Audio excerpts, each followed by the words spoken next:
annabi sallallahu alaihi wa sallam an tambaye shi dangane da menene ake nufi da giba, yace zikiru akhaka bima yakra, shine ka ambaci dan uwanka da abin da baya so, bai so a faɗi magana kai kuma ka je ka rika faɗi a wani wuri.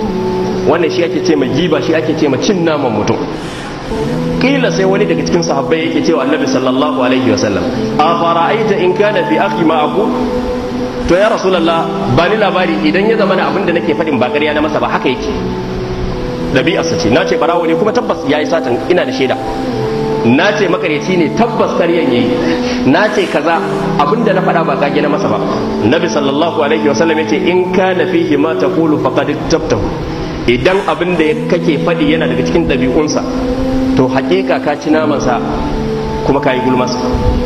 Ya ce wa in lam yakun fihi ma taqulu faqad bahattahu, idan ko ya zama abin da kake faɗi ma ba daga cikin ɗabi'unsa bane ba to ka yi masa ƙage. Akwai bambanci tsakanin ƙage da kuma gulma. Gulma shine ka faɗi abin da dama haka yake amma dai baya so a ji, ka je ka yi gulmansa. Kage kuma shine ka je ka faɗi wani abu na aibi wanda ba ɗabi'arsa bane, bai da alaka da abin ta kusa ko ta nesa. Zunubin shi yafi zunubin gulma, saboda zunubi biyu ne, ga gulman a ciki sannan kuma da ɗoriya ta hanyar yin ƙarya, ta hanyar yin kage. Allah ya shiryar da mu.